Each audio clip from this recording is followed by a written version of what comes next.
Good afternoon, everyone, and welcome to the November 5th, 2020 edition of the COVID-19 Response Roundtable. And it's great to see everyone, and I really enjoy these. And a little bit selfish, I know you guys are, you take time out of your busy day to come on here and learn from members and learn from each other and get some best practices in dealing with problems and issues that come up during as a result of the COVID crisis. And I sure enjoy seeing everyone and getting to visit a little bit. It's one of the highlights of my month.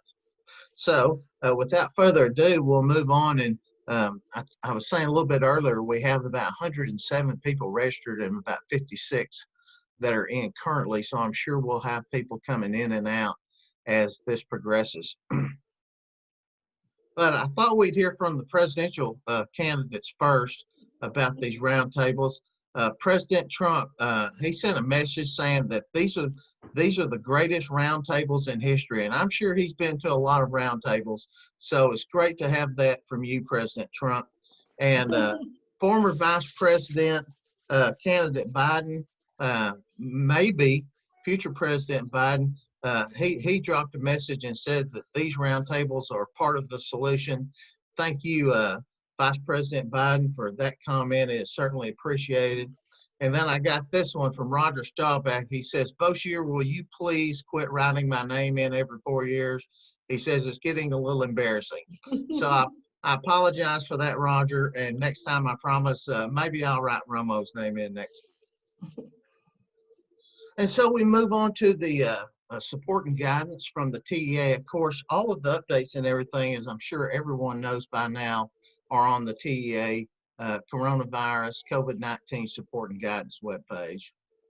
And they do a great job of keeping this posted. And one of the things is that there's been some rapid testing that has been developed in the state. And so one update that's on the COVID-19 website is the rapid testing opt-in application. And probably as CTE directors, you won't be making that decision, but just kind of give you a heads up that if you opt into this, they're kind of limited, and it's a limited supply as far as the quick response test. I think it's almost 15 minutes they can do it quick, but it has to, you have to be teaching in person in order to be able to opt in. So if you see that opt-in application or you hear it being discussed around your district, that's just for the quick test possibility. And there's a whole list of stipulations and guidelines that go with it. Your district has to identify a director for the testing, and you have to agree to go through certain items while you're testing. But if you want to be super safe in your district and get your kids tested almost within minutes of when they work in the door, that's certainly a good option. Also, the student attendance and enrollment document was updated, as you can see, on October 29th, which is fairly recently, and certainly since we met last a month ago. And it has pretty much it'll have some information in there about attendance and enrollment, of course, and also it had information in there in the past in regards to CTE funding and CTE courses being offered in person or through remote instruction. There were a couple of updates as of October 29th, and nothing really earth-shattering. Basically, this was one of the updates that says once we're back to open and operating normally, then we go back to the rules that are in the Student Attendance Accounting Handbook and other laws in Texas Education and Texas Administrative Code. Certainly nothing earth-shattering here. My guess is they were getting questions, what do we do once we go back and everything returns to normal, which that certainly isn't looking like it's going to be this school year, but every prediction I've made on the coronavirus has been wrong, so don't hold me to that. But basically what they're saying in the document is that it just goes back to normal. And then another update that was October 29th, it says what constitutes on-campus instruction for the purpose of funding. And of course, they sends you back to the 2020-2021 Students Attendance Accounting Handbook, and it gives you some definitions for online, and it talks about if you're a district of innovation, that stays in play, and teacher certification certainly stay in play. And then if you're doing anything other than that, then your funding will need to be through remote present or asynchronous present.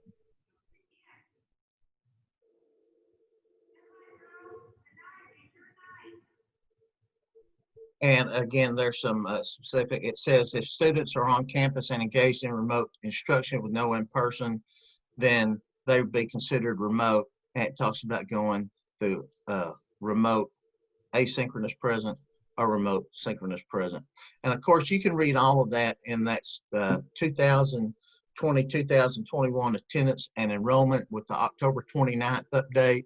And if you can't find it, well, it's you go to that website, and it's on the front page right now, but if it's not in a few days, it'll be over in the grants page. As far as the health guidance, usually when we have these, and historically we've looked at attendance and enrollment, and then also in health and planning guidance. Well, there's nothing new since September 24th, so what you've been doing probably since school started stays in effect. No new guidance since September. Again, I'd like to encourage everyone to make sure that you're the expert in your district. Don't rely on what someone down the hall is saying or what you hear in the break room. Go on that website, spend some time, read those documents, and make sure that you're an expert, because you don't want CTE isn't like other programs, and sometimes different things apply. So make sure that you're the expert in your district, especially when it comes to the coronavirus and CTE. As far as CTAT, some programming that we have going on. Of course, we have the Next Generation Administrators. They meet the third Thursday of every month, and that's going fantastic. That is an incredible group, and I think we've already had a couple out of that group move into directors' positions, and that's where our next group of leaders like you guys are, and many of you here, that's when the next group of CTE leaders in the state are coming from, and it is a great group. The new CTE Teacher Academy is going great. We usually have somewhere between 10 and 20 in attendance, and they seem to be very appreciative. If I had anything negative to say, it would be that the meeting time is kind of horrible for them, you know, because it's after a long day and they have to meet. So hopefully when we go back to face-to-face and we have our new CTE Teacher Academy, we can do a couple of 3 days of that in person, and they won't be meeting after they've had a long Corona day at school. And of course, we have the roundtables going for leadership and instruction. The midwinter conference is going out, and I know that if it hasn't already, and I don't think it has, but they're Robert and the crew are getting ready to send out midwinter conference registration information. Really, I think it's been ready for a few days. They were just kind of holding it to where nothing went out on election day. And then also we're doing district program evaluations. That's a great part of my job. I've been out in the past couple of months and been to a couple of outstanding districts, and I get to see the fantastic CTE programs, and I get to visit with the superstar teachers that they have out there in the CTE programs. And so if you need a program evaluation, certainly feel free to contact me at mark@ctat.org. And we'd love to get you started on one of those. Also, if you haven't been looking at some of the YouTube videos from the Career Tech student organizations, you can do that on the CTAT YouTube channel. And if you just put YouTube Career and Technical Association of Texas in the browser, of course, it'll take you right to it, but there's some great content on there. All of these roundtables are posted. And so if you miss one of these, or you miss another presentation you'd like to see, you can pick that up on the Career Tech YouTube channel, and make sure that you subscribe and hit the bell. We may be monetized here in about 30 years. Also, as we approach the midwinter conference, we're certainly looking for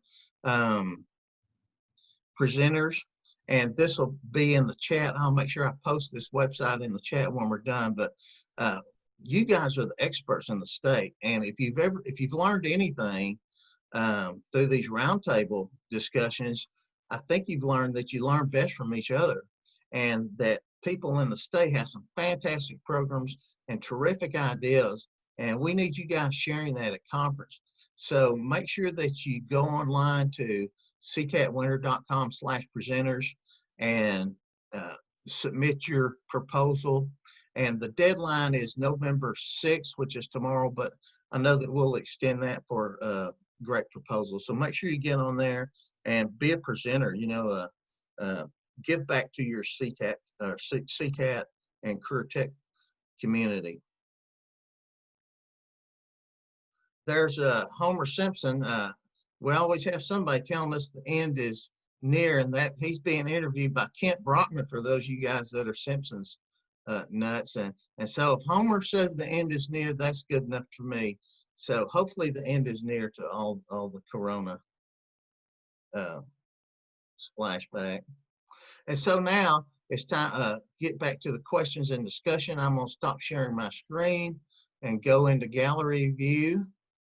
And let's see what everybody has to share. I think I'll start with this question. Has anyone went back 100% no online yet?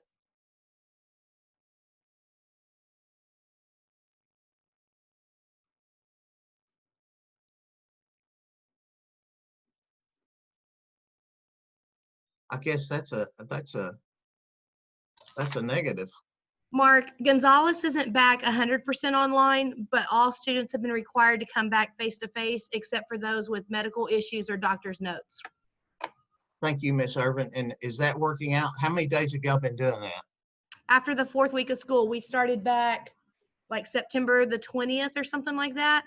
We did 4 weeks at home, and then that was it. We came back. Awesome.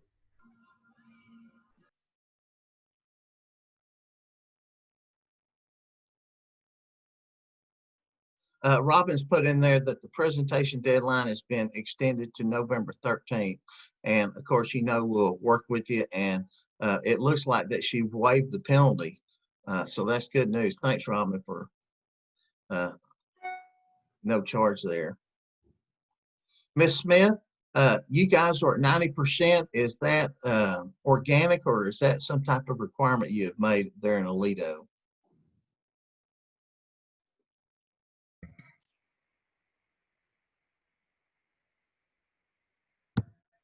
Just organic. They just, at the 9 weeks, most of them came back. We did require those who were failing to come back, and we insisted that they come back, and they did. So we're at about 90. Now we right now have several that are quarantined, but for the, other than that, we have about 90% actually face-to-face now. Terrific. I know we're in good shape, and this is an important roundtable. I see the great David Reynolds on there. Brian, Mr. Reynolds, can you tell us any more? Because isn't that rapid testing kind of in your area for the most part right now? Uh-oh, that didn't look good. Rapid testing, huh? Well, I've been testing every night. Yeah, I've been testing every night, right? And that what you said last time? I pour me a little drink, when I get home, and I smell it. And if I can smell it, then I'm good. Then I taste it. My taste bud's still there. And the problem is I wake up every morning with a headache, so I have to retest every night. That sounds like a great method. I'm not sure we can push that down to the freshmen just yet, though.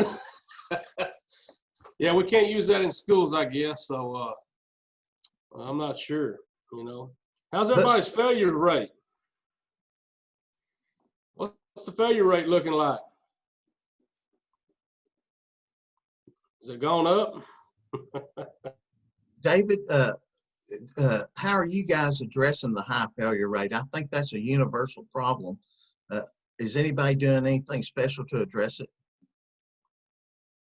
Well, we're watching it. We're trying to decide. I know a lot of people are making kids come back that are failing online, and we're looking at that across the state and trying to make those decisions. because we do have CT kids, failing. Most of our courses, well, I guess about half of them, we made them face-to-face. You can't, our welding, construction, like most everybody did.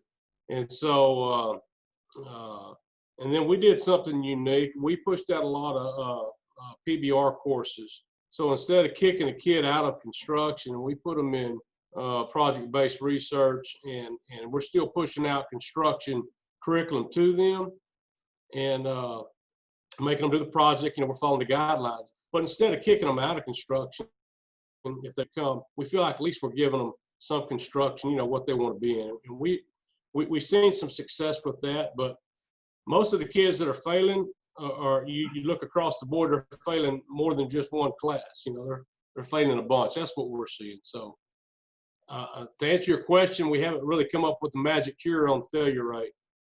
So that's the reason I'm on this call, to see if anybody else has found the cure. This is Allison Beliveau with Rockwall ISD. We're doing something that we haven't done before. Obviously, all of this we haven't done before. If they're term 1 grades, if they had 3 failing courses in core classes, then they went to our academic alternative campus. They had the choice to do that. So we're up to about, I want to say 60 students have chosen to do that. And they're getting on Edgenuity and being able to recoup those T1 grades, and then they're doing T2 as well, and then they'll come back to the regular campus at semester time. Are they staying online? Well, our alternative campus is online. It's on Edgenuity, but there's a teacher there with them to help. We're making ours, if they need to do credit recovery in the spring, they have to come back face-to-face for credit recovery. Well, we looked at, I know a lot of school districts were pulling their right to remote if they were failing, and we looked at that attendance document, and TA specifically addressed that districts couldn't do that unless you pulled remote for the whole district. Correct. That's why we're only saying those who fail this semester, if they need credit recovery, they've got to come face-to-face for credit recovery. Got it. Kind of our workaround to kind of try to get some of them back that aren't successful this semester. Yeah, but our academic alternative campus is already run that way, so we're just running it the same way it already is run. But they do have to come in person, if that makes sense.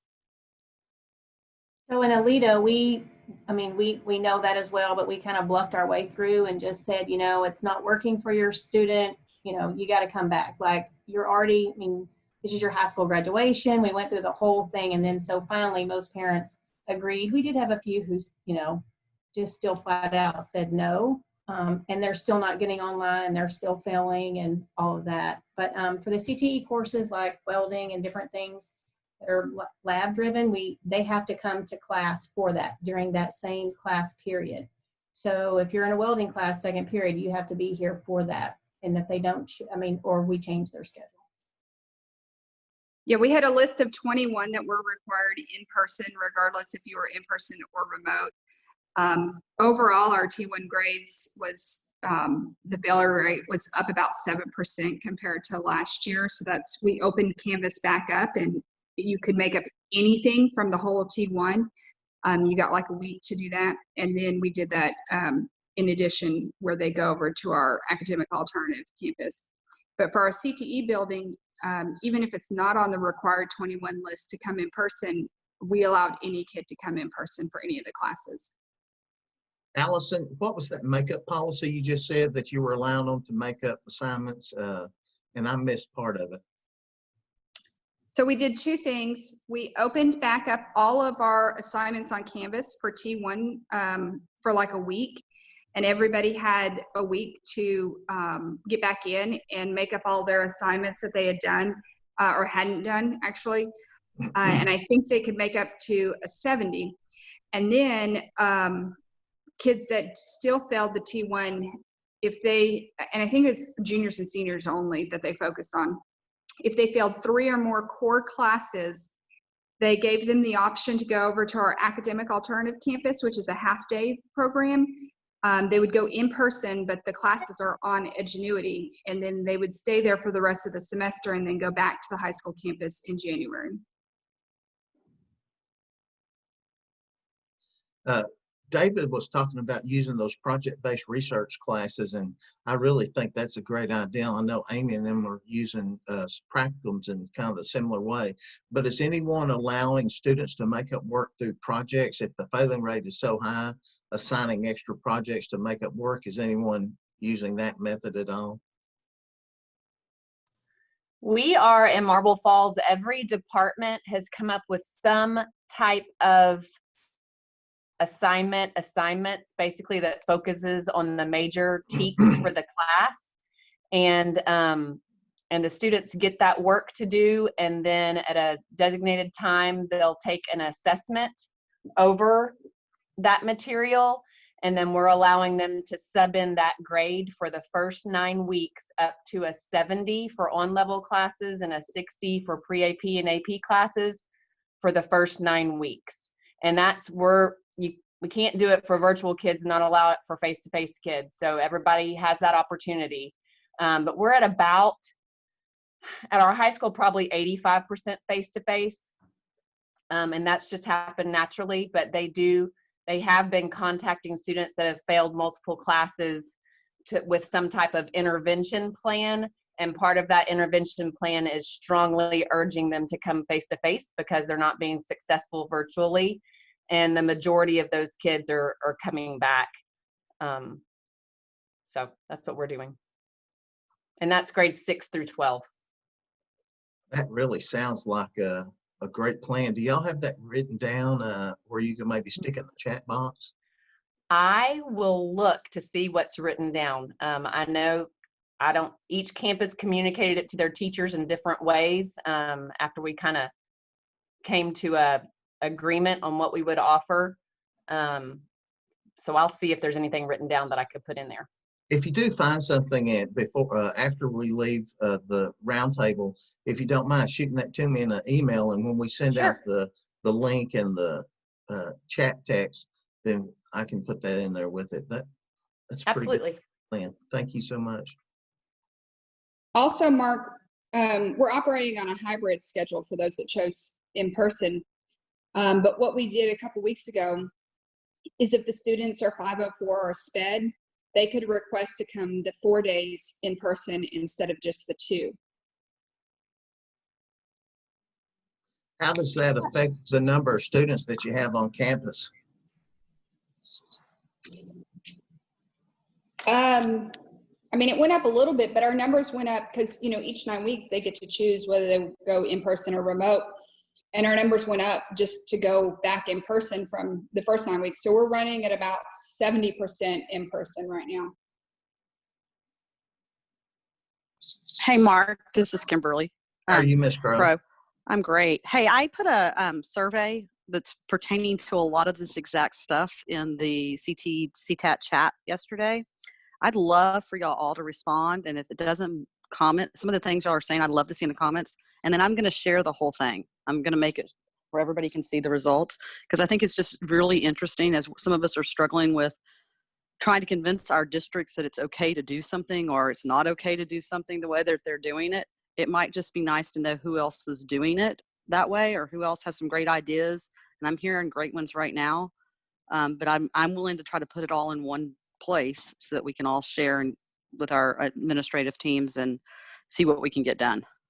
Ms. Crow, is that survey something you can put in the chat box? If not, will you email it to me? I can email it to you again, but I did put it on the CTAT listserv thing yesterday. In the Connect CTAT? In Connect CTAT. And people have responded, but I can send it to you again. I'm not at the office right now, so it'll be later, but I can. If you'll email that, then I'll email it out to everyone that's registered for this session. Thank you.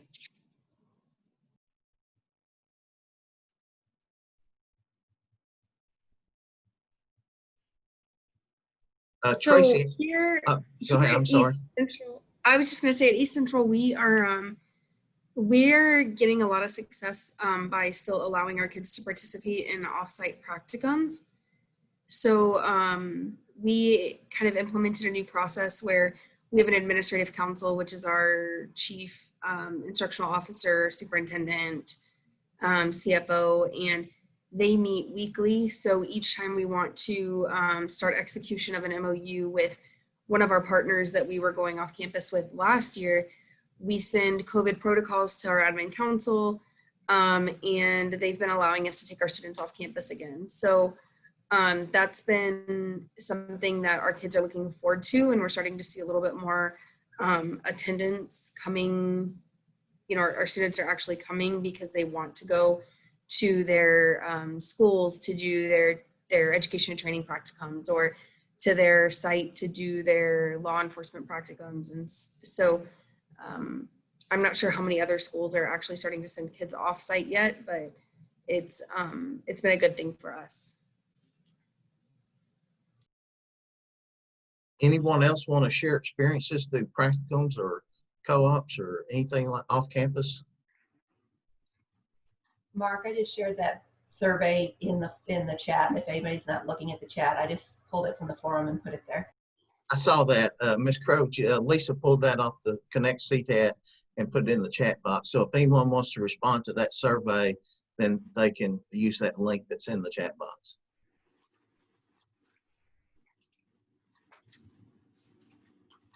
Amanda, to your point on the practicums, I think that a lot of the practicums really lend themselves, you know, the ones that are outside and where students can socially distance and everything is done safe.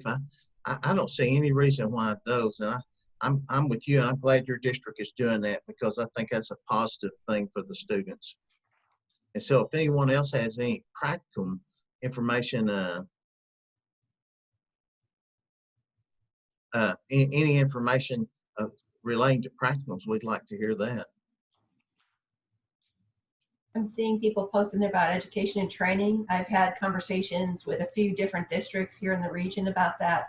And with UTA, they were kind of doing, they were running the same problem with student teachers at the college level.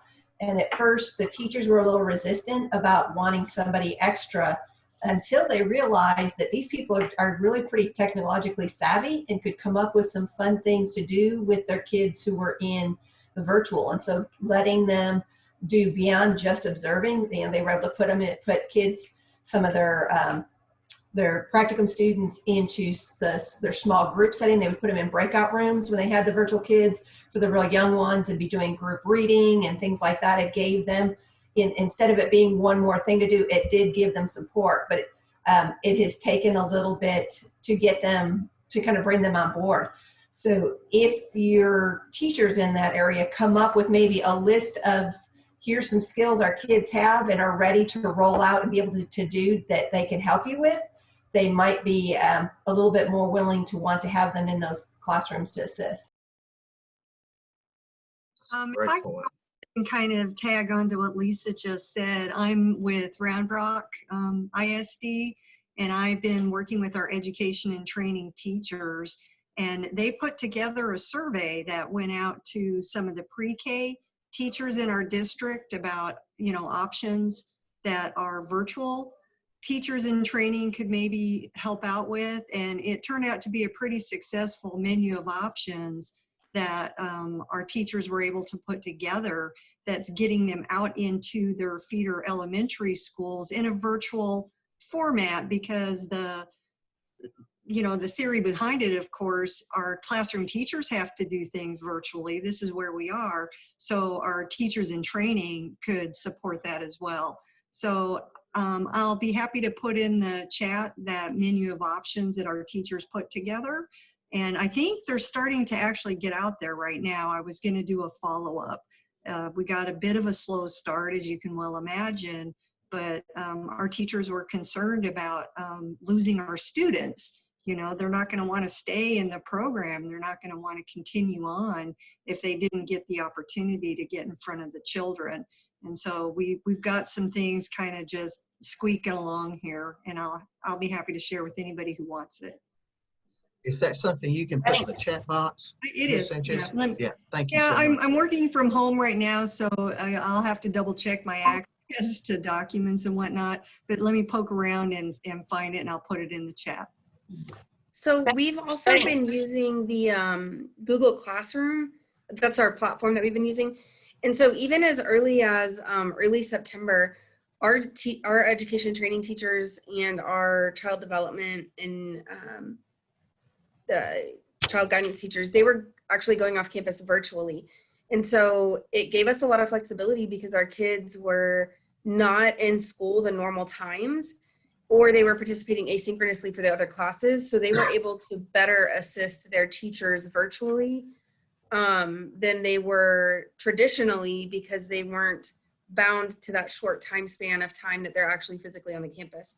So that helped us a lot. And then it also gave our kids opportunities to explore with things like digital anchor charts or virtual anchor charts, those types of things. So it's been, at first our teachers were a little upset about it, but when we started to frame it through the lens of like, hey, this is going to be a really good opportunity. Your kids get more, they can have more time with those teachers because they can log on before their lessons, they can log on after their lessons, they can do small groups with your kids. They were really excited about it, and our teachers took them with no questions asked. And then even when we started going back on campus, I think about 3 weeks ago, we started back on campus, and they welcomed them with open arms, and we're super excited to have an additional set of hands in there. One thing that I stole from somebody, maybe one of you guys, that has been well received was those like concert wristbands. So we're actually going to get to start going on campuses on Monday, and kids will do a temperature check before they get on the bus. And when they are cleared, they'll get the wristband. And that's just kind of, it is a visual reminder to the teachers and other people on campus that they've been checked. So just a thought.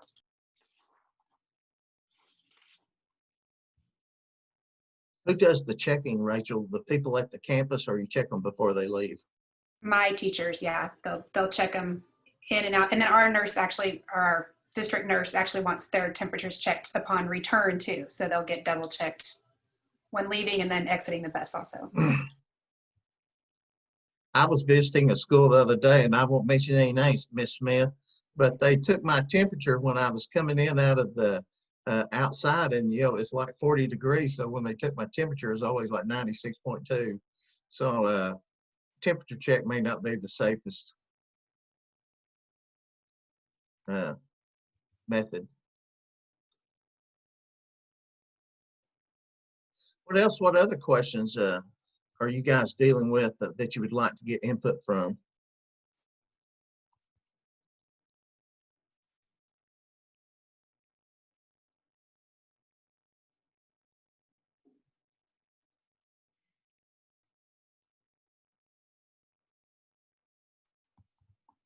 Mark, I'd be curious to know if people are starting to let their staff go to professional development or go to meetings or go elsewhere, or is everything still pretty locked down? That's a great question. Who's getting the lead for staff development? Anyone? Leave the district, I mean. Our I think we students, would, but everything's been virtual. Even some things that I've signed up for in person have been at the last minute changed to virtual. So I think we would consider some of that, but it just hasn't been offered face to face. Everything with our region center has been virtual. We signed up for a Ruby Payne training the other day that was supposed to be face to face. It got changed to virtual. So everything's been virtual that we wanted to access.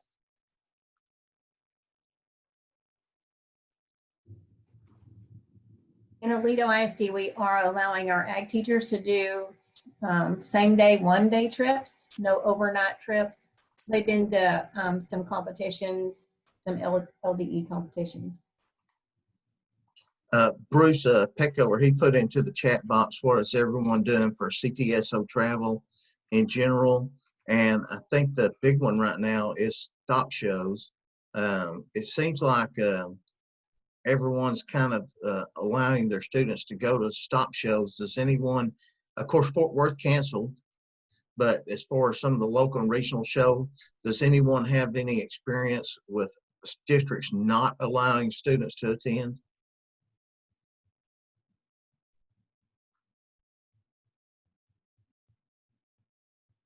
I'm reading in the chat ISD box. is not, Go ahead. ALEAF ISD is not allowing any students to show animals unless they can haul them themselves and go with parents. They basically are only allowing UIL activities, so CTSO can't do anything either. I'm looking at purchasing a carport through Mueller Inc., and your name is on the list. I was trying to get a quote for a 20 by 20 carport construction. Anybody got a quote for that 20 by 20? No. Ms. Crow, did ALEAF, did they cancel all of their football games too? No, that's UIL, so they're getting to continue. Got you. All right, just making sure. We have a similar policy in Klein ISD. Students are allowed to go to shows as long as they're in the county or a surrounding county. And so that's pretty limiting for our students, obviously. Deborah, are you doing that through the FFA, or are you using like 4-H as an alternative? No, we don't do 4-H as FFA. But that is the case district-wide for any travel, whether it is UIL or CTSO travel. But football continues. Bruce, I think what I'm hearing, what I'm reading the most is that they're allowing the students to go to stock shows if they're going with their parents. And of course, really what that's taking care of, for those of you that know ag kind of semi-good, that's taking care of the squeakiest wheels is basically what you're doing there. And then also, if any of you have looked at any of the CTSO videos on the CTAT YouTube site, mostly everything at the state level is virtual, but everything at the district, regional, and area level is contingent upon that region or that area or that district. So it's going to change from area to area, and that's why I think this statewide group here is so effective, because we get to hear what other areas in the state are doing. But it really and truly is all over the map, just like you're reading in the chat box. I'll tell you, the FFA stuff has been interesting because our kids are training right now for district contest next week, which is virtual. And some of our kids on our teams have gotten quarantined this week, like for close contact, not necessarily that they're sick. And so we're trying to figure out, are we replacing them? Are we just going to let them zoom in the corner and participate with a speaking part, but nothing hands-on, or how we're going to manage that? So it's definitely something new and unique, and I'm sure we're probably not the only one. And it's easy for like the state to manage some of that because they have a little bit more access to manpower, but the districts in some of the areas, they wouldn't have the manpower or the setup necessarily to even handle that in some events. So I encourage you to be as flexible as possible while keeping the students safe. Mark, we've had trouble with getting the students paid for their CTSO dues because we're not seeing them at all.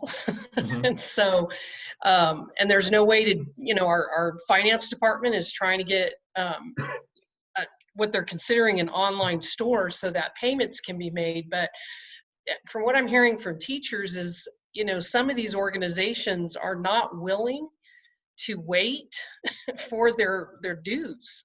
And so we're going to have trouble having active students that are active members, that can travel or at least compete, because we're absolutely not traveling out of El Paso. Ms. Andrews, are you dealing specifically, or are you talking about FFA or another organization? It's kind of all over. They're different. And so BPA doesn't seem to be willing to wait. Whereas like FFA, they worked out something else with our guy, and it's just kind of all over the place as to what they'll do. Right, and the some will do affiliation fees where you can just pay for the district, and then some do not. So right. There's not a consistent method among the CTSOs.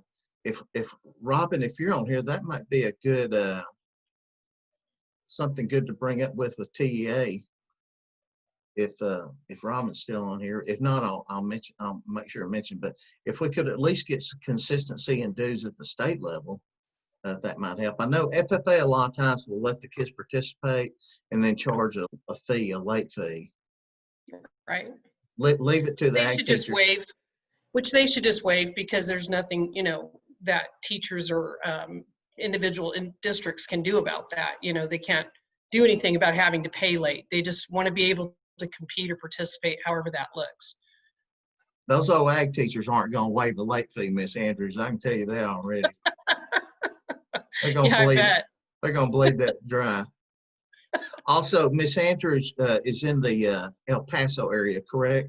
And you guys have really spiked out there, and so everybody's thoughts are with y'all. And I know that y'all that's a tough area in that Absolutely. that Thank big a you. spike. Yeah, it's record breaking every day.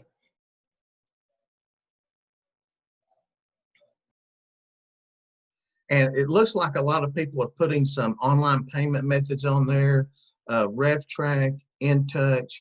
I might be showing my age here, but I know some people have used PayPal in the past for doing online payment for dues and something like that. And I'd be surprised if your district doesn't have something that you might could tap onto or piggyback onto as far as an online payment. So you might talk to your business person about that if you haven't already. I'm sure you have. Thank you. I will. She's working on it. Also, Miss Sanchez has put the intern options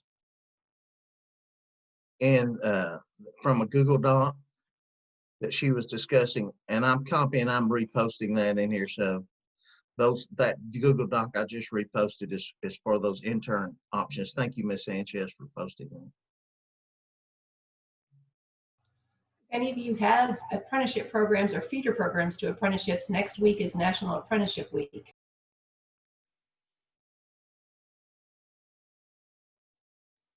So I have a question to Mr. Ship. He says no overnight trips for Conroe, but it looks like the teachers can transport animals to and from. Can Right, they? so that's the one caveat. We've allowed the ag science teachers to transport livestock projects to and from the livestock shows. However, there's still overnight travel for the ag science teachers. So they're going to have to get up, transport the animal, drop off. The students will ride with their parents, just as we heard described. And that's what we have in place currently. The question I have for you guys, and I actually had to step away to address this issue, and it came out, is what are you doing with above district travel? Where we've qualified at district and we're going on to area, are any of your districts giving approval for overnight travel for above district events?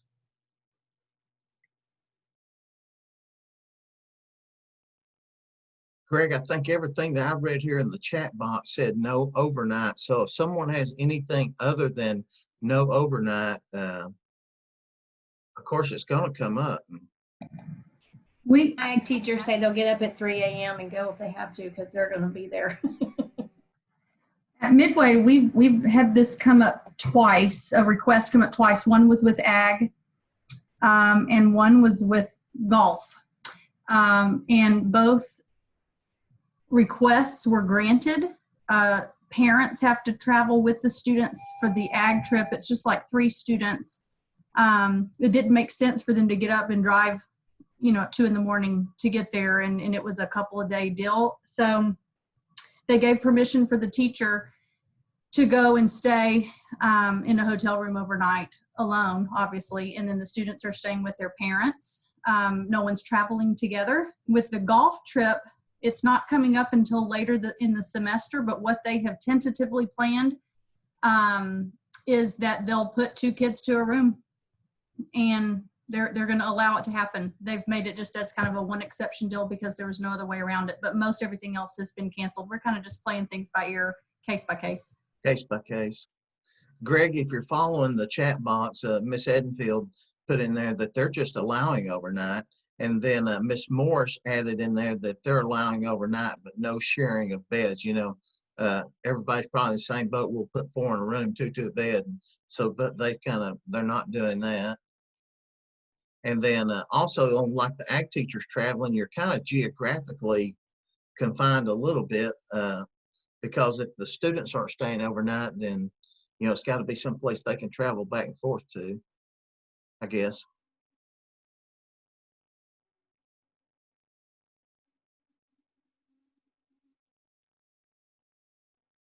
Ms. I tell you one thing. Go I tell ahead, you one Greg. thing. I tell you one thing I'd like to see, and you guys may have already shared this in a previous meeting. We developed our COVID-19 protocols, and I was in the CTE Leadership Committee meeting last week, and one of the things that we did was we shared out some of those COVID-19 protocols, the written procedures you've got in place for all things CTE, and I know those are ever-evolving protocols, and I would certainly like to get my hands on some of the protocols that are in place for the districts that are traveling right now so that I can take a look at it and maybe bring some of those forward to my district to consider if they've got a good standard and we can assure compliance with the COVID-19 protocols. I'd certainly like to get a good read of those and maybe steal some ideas. By protocols, are you talking about what is allowed, or are you talking about what they have to do in order to get to go? Like it's both. We have written procedures for all of our CTE labs, classrooms, our ag science facilities, our CTSOs. I mean, we looked at each individual lab and looked at the individual needs. Culinary arts is a great example. The education and training, early child care labs. You know, every area we tried to develop a protocol for, and then on the CTSO side, you know, what's allowable currently in our travel procedures. So, and again, it's ever evolving. I'm listening to this group, and pretty much what I've heard from other school districts is what I'm hearing here, and that is it just depends on the school district and the region in terms of what they're allowing. Mm-hmm. You know, it's just if you're in the Houston area, it's going to be different. And especially like in the Dallas-Fort Worth area, that's going to be so different than El Paso or Abilene. You know, just the geography of some of those contests just really dictate what you can do anyway on the best of years. And so now we have COVID travel to throw into that.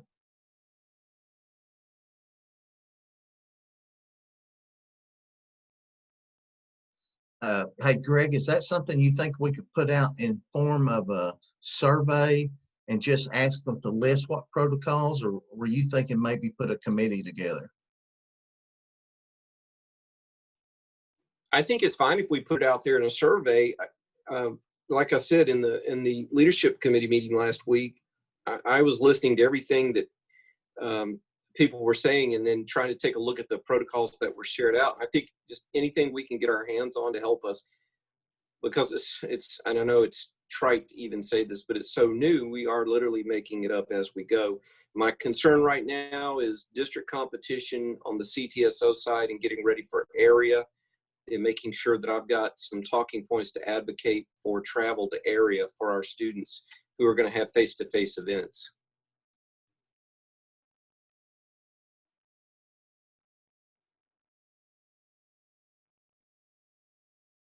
Ms. Martin put in there that Katie is developing overnight travel guidelines, and you know, that's a strong ag chapter. Jimmy Dawson's put in there like Granbury has. I opened that while we were talking. That's got some great ideas as far as a roadmap to follow in terms of dealing with COVID travel.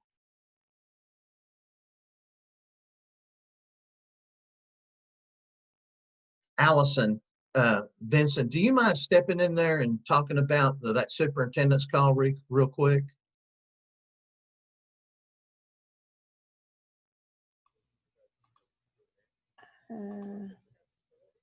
Sure, I'd be happy to. I was just listening to it, and you know how they said we couldn't require a student to come back if they were struggling academically or attendance. But after many calls from superintendents, they've changed that. And the revisions posted today, and you've got to have policies and procedures, but pretty much they have examples of documents that you can send to the families and require that they come back in 2 weeks. If the parent still says they won't return, then you have an appeal process that they'll need to go through. But because of the failures and attendance problems, they changed their mind on that. So it's number 22, and it's all there revised on the attendance and enrollment FAQ. And that's posted twice in the chat box if you want to grab it. Okay. Allison, was there anything else on there as far as requiring students to come back? Was it just grade-based? It's attendance based also. Attendance too. Okay. So as long as you're not like targeting one group and it's equitable across for all students, that they think that's in the best interest of the students to have to come back if they're failing. So that's good news, because what I knew is we had been told that we couldn't do that unless we didn't offer online courses anymore.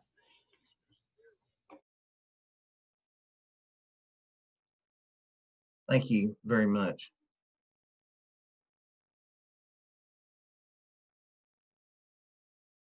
Who else has a hot topic they would like to get on the roundtable?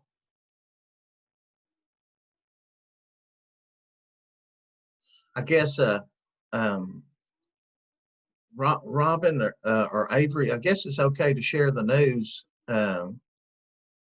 Is that official on the agency? His last day is today. Yes. Okay, I guess everybody's heard that Ryan is leaving the agency. Avery's leaving, and Avery, I already at Hayes, is that, am I correct in saying that, Avery? You're correct. We appreciate all that you did at the agency, and we appreciate all that Ryan did at the agency. I hope everyone realizes how great that group was and is, and they were just so school friendly, and you guys just did terrific, and the way that you communicated with the schools was incredible, and in my time unprecedented. So thank you, Avery, and thank Ryan if you get a chance to sing. And David, I bet he's got a big stiff one turned up somewhere, don't you, on the last day? So I probably not.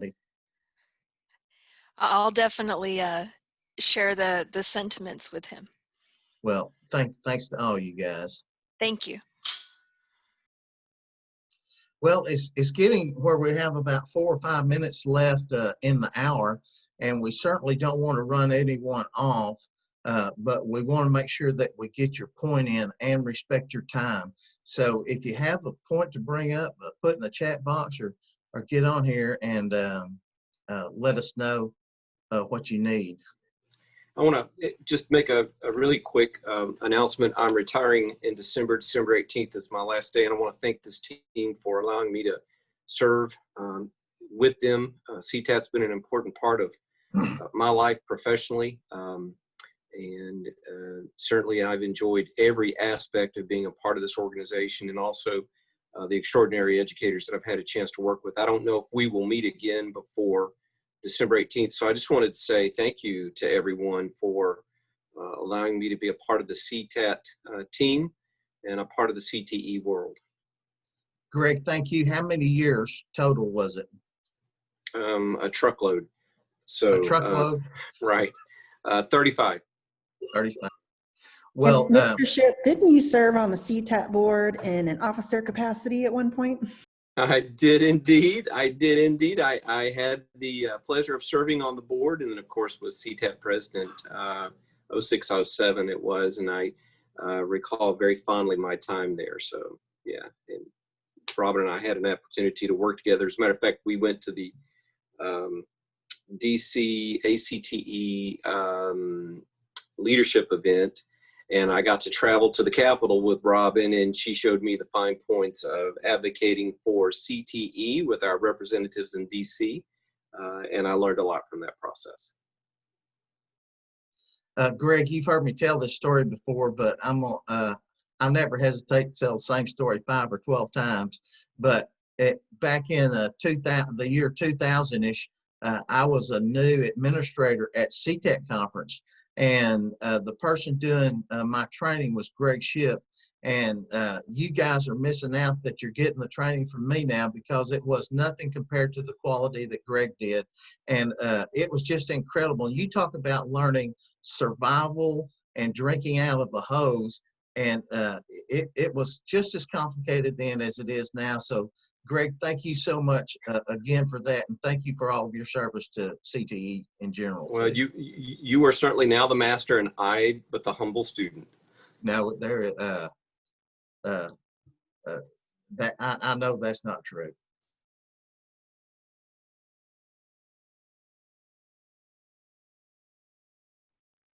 Anyone else have anything to share? All you guys with the service center, I know we don't say this enough, but Robin mentioned it on a meeting the other day, that, you know, there's no way that administrators and other CTE teachers and professionals out there could survive without the service center folks. And so we wanted to make sure that we mentioned that and had a call out to you for this. Thank you to all of you guys at the service center, because what you're doing out there is just invaluable to all the CTE professionals. And so thanks to all of you that are on here. Anyone else?